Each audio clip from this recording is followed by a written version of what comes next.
Então esse aqui é a cara de um diodo de potência. Veja que ele é diferente do que a gente está acostumado a observar, né, num diodo de eletrônica de sinal. Veja que ele tem um corpo aqui, ó, mais robusto para aguentar as correntes e tensões que passam por ele.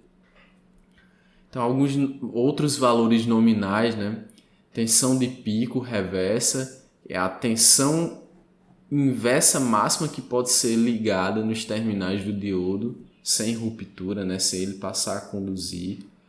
Então você tem também a corrente direta máxima, a corrente direta média máxima, que é a corrente máxima que um diodo pode aguentar com segurança quando estiver diretamente polarizado, né? A corrente é em termos de valor médio, né? Então você tem que observar isso. Qual o valor médio que vai circular naquele diodo ali em regime permanente, sem analisar picos? Aí é esse valor. Aqui a gente já falou, tempo de recuperação reversa. Outra característica importante, né, é a temperatura máxima da junção. A junção é a junção PN, né? Então veja que aquele diodo, quando você vai utilizar, ele vai estar montado ali, parafusado no circuito, né?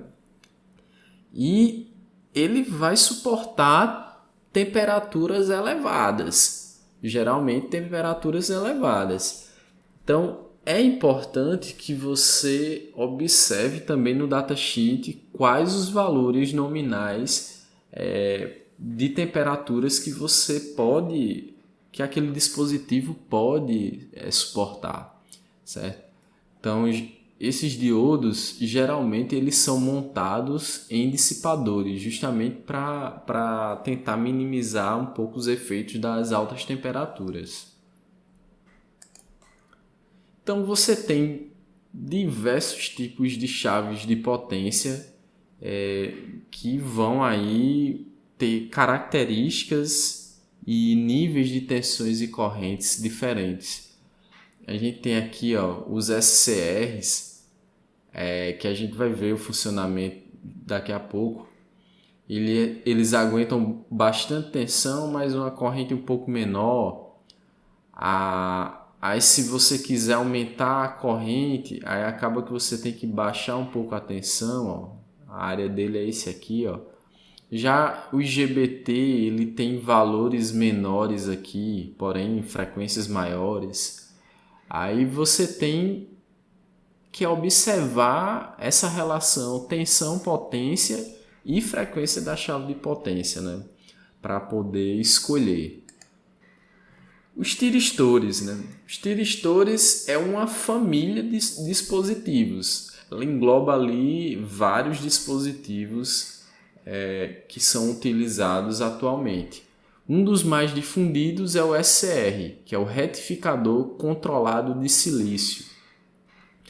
Então, o SCR ele é interessante, que é uma das primeiras chaves de potência que a gente estuda, que ele é um diodo, basicamente ele tem a cara de um diodo, só que ele tem um terceiro terminal, que é o terminal que você vai colocar ele no modo de condução, certo?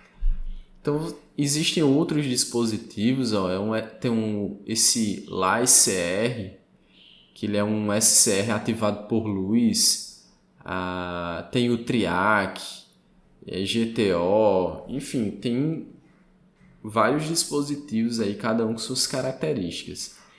Então esse aqui é o SCR, ó. Ele tem aqui um anodo, catodo e um terceiro dispositivo que é o gatilho, certo? Então é como se você tivesse aqui, ó, duas junções PN.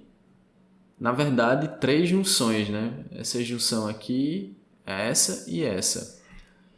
Para a gente entender um pouco melhor, vamos observar outra figura aqui, ó. Então, um SCR ele pode ser entendido, né? Ele pode ser entendido via analogia de 2 transistores em arreio, um transistor PNP e um transistor NPN.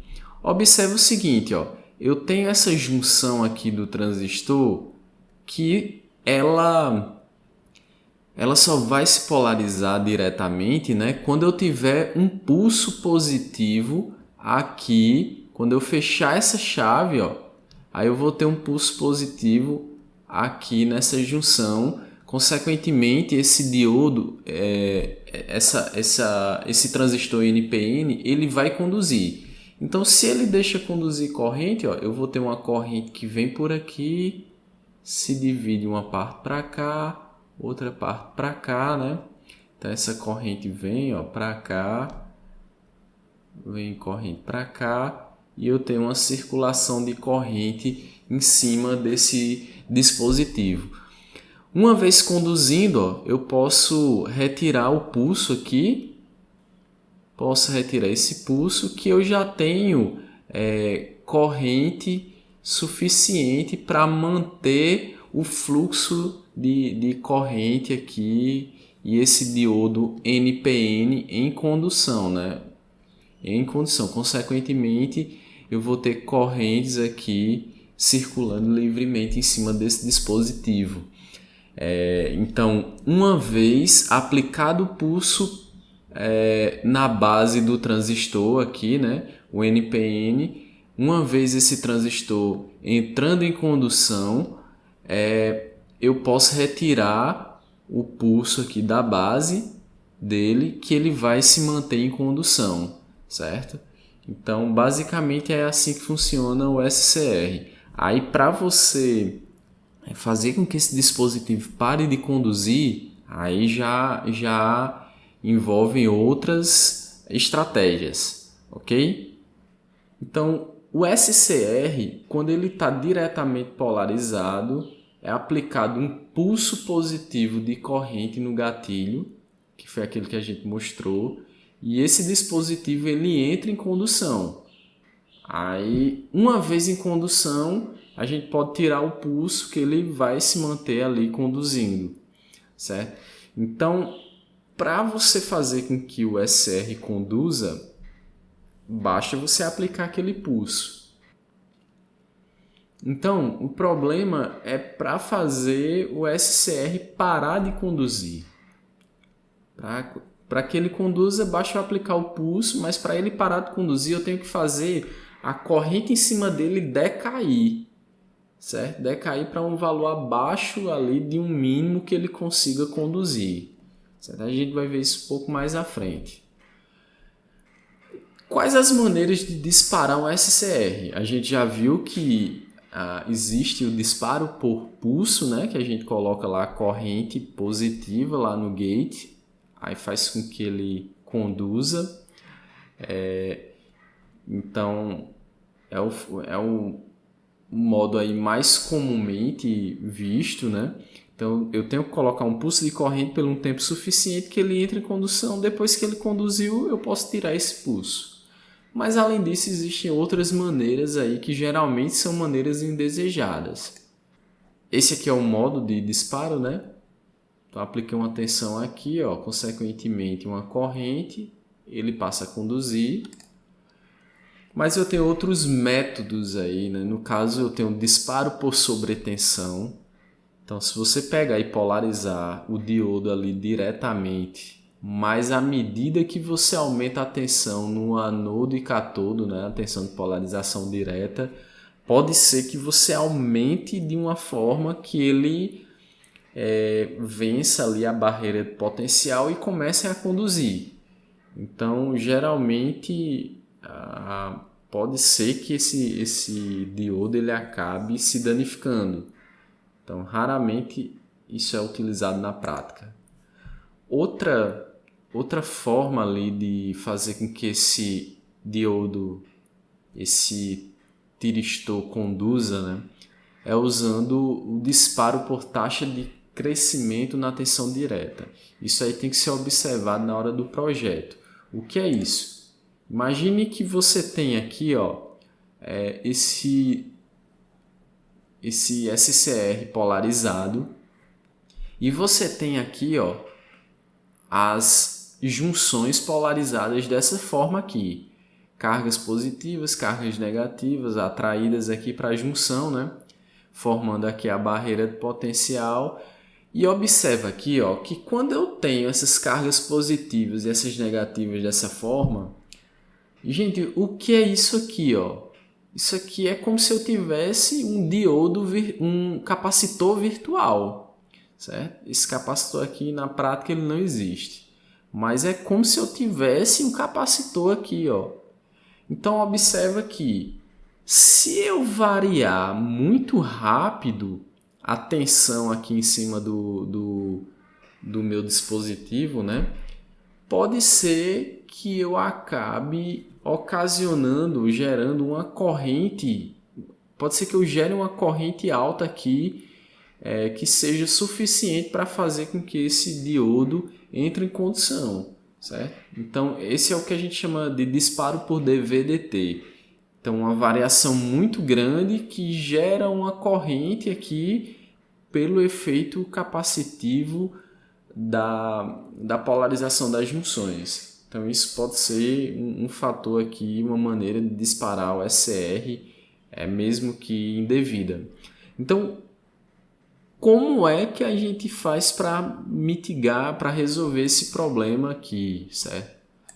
A gente pode colocar um resistor e um capacitor em paralelo com esse diodo de potência. Então, se a gente aplicar uma tensão, acaba que o diodo, a tensão em cima desse diodo, né, ela vai ser suavizada pela característica RC aqui desse circuito.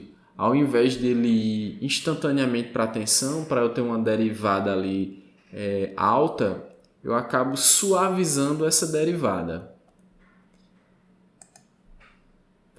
Outra forma aí de disparo é o disparo por temperatura. Então pode ser que eu aumente de uma forma essa temperatura nesse dispositivo, que faz com que ele pode fazer com que ele conduza indevidamente, certo? Então por isso que é importante utilizar dissipadores e é importante verificar as temperaturas na qual esse dispositivo pode trabalhar. Então, gente, já para fazer com que o SCR pare de conduzir, né? Para que ele conduza é fácil. A gente já mostrou que aplicando uma tensão positiva lá no gate, consequentemente uma corrente ali positiva, SCR ele passe a conduzir. Mas para que ele pare de conduzir, aí eu tenho que recorrer a dois métodos aí, né? Que é o método de comutação natural e comutação forçada.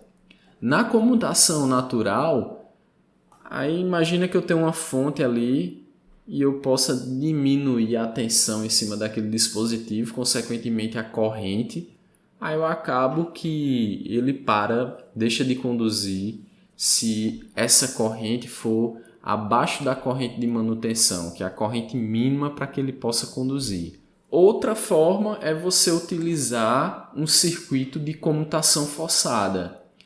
Esse circuito a gente vai explicar na próxima aula e a gente se vê lá. Espero que vocês tenham gostado e qualquer dúvida, deixa nos comentários. Valeu, gente. Até a próxima aula.